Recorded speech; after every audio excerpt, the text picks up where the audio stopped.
নমস্কার বন্ধুরা, আমি সুতপা। দেখো চলে এসেছি সুতপার কথাতে আবার আর একটা নতুন রেসিপি নিয়ে। এটা কচুর শাকের পুরো অন্যরকম একটা রেসিপি, আশা করি তোমাদের সবার ভালো লাগবে। আর কি করে করেছি এবার চলো তাহলে যাই। তবে তার আগে বলি, প্লিজ চ্যানেলটাকে সাবস্ক্রাইব করে ভিডিওটাকে অবশ্যই লাইক দিও। এই দেখো আমি কি কি নিয়ে এসেছি। এই যে এই রেসিপিটা করার জন্য দুধ কচুর ডাটা নিয়ে এসেছি পুরোটা। এইবার এটাকে কাটা তোমাদেরকে দেখাবো আমি কি করে কেটেছি। পাতা ডাটা দুটোই দেব, তবে পাতাগুলো পরে দেব, এটা একসঙ্গে দেব না। আর আগে ডাটাগুলো নেব। ডাটাগুলো এই যে পুরো পাতাটা রেখে আমি ডাটাগুলো নিয়ে নিচ্ছি, ডাটাগুলো আমি কেটে নিচ্ছি। ডাটাগুলো কি করে কেটেছি দেখো, এই যে এইভাবে কেটে নিয়েছি ডাটাগুলো। এবার আর এই যে মাছ নিয়েছি, কি চিংড়ি মাছ। দেখো চিংড়ি মাছগুলোকে ভালো করে বেছে নিয়েছি, মাথার লেজটা আলাদা করেছি। তবে মাথার লেজ কিন্তু আজকে ফেলিনি, এগুলো কিন্তু রেখে দিয়েছি। এবার তো অনেকেই হয়তো মাথার লেজটা পছন্দ করো না, কিন্তু একদিন আমার এই প্রসেসে রান্না করে দেখবে, তারপরে থেকে আর ফেলবে না কিন্তু। এদিকে দেখো কড়াই বসিয়েছি, কড়াই গরম হয়ে গেছে। দিয়ে দিলাম 1 টেবিল চামচ মতন তেল, কি তার থেকে একটু কমই হতে পারে, চামচ মেপে আর দিলাম না। এবার তেলটা যেই গরম হয়ে গেছে, দেখো তেলে দিয়ে দেব হচ্ছে মাছগুলো। আর এদিকে মশলা হিসেবে নিয়েছি একটা টমেটো আর পরিমাণ মতন কাঁচা লঙ্কা। লঙ্কাটা কাঁচা পাকা মিশিয়ে নিয়েছি।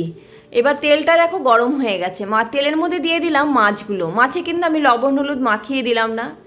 সুতোবার রান্নাঘর মানেই তোমরা নিশ্চয়ই বুঝতে পারছো যে বিনা কম তেল, কম মশলা, আর সব থেকে সিম্পলভাবে রান্না করব, কিন্তু টেস্টি হবে।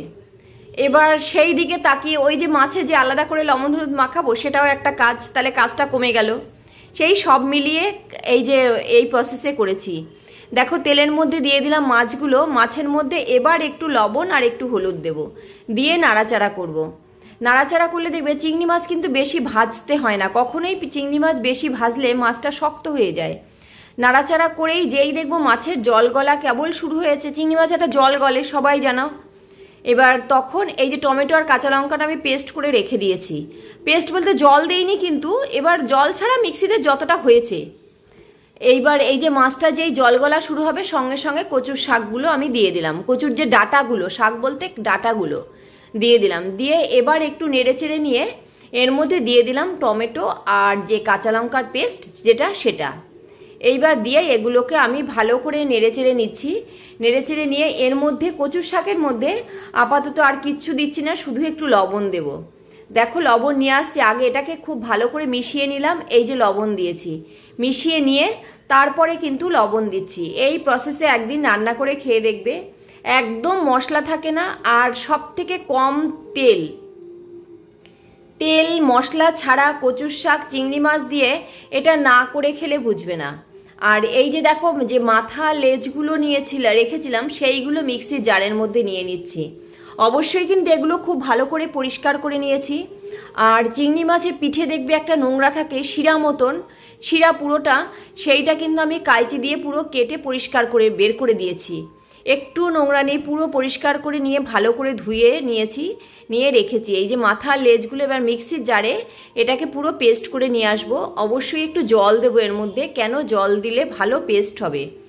আর পেস্ট যতটা হয় দেখো না, তারপরে কি করি, এই যে এই প্রসেসে যদি একদিন করে খাও, এরপরের থেকে আর মাথার লেজ কিন্তু কেউ ফেলবে না, এটা আমি গ্যারান্টি দিয়ে বলতে পারি। মাথার লেজটা এইভাবে করলে যে এতটা টেস্ট হয়, সেটা বলার মতন না।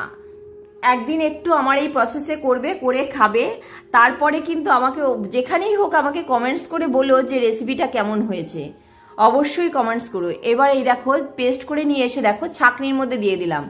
কেন ছাঁকনিতে দিয়ে আমি কিন্তু চেপে চেপে বের করব না, ছাঁকনিটা শুধু এরকম করে নাড়বো। জল দিলাম, জল দিয়ে ওই যে মাথার যে কাটাগুলো থাকবে, যে খোসাটা, সেই খোসাটা থেকে ধুয়ে যে শ্বাসটা আমি বের করে নিলাম।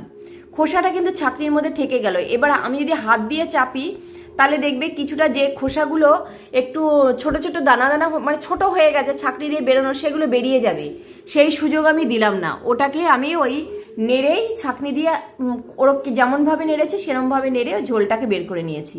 এইবার সেই শ্বাসের যে ঝোলটা দিয়ে দিলাম এই যে কচুর শাকের মধ্যে।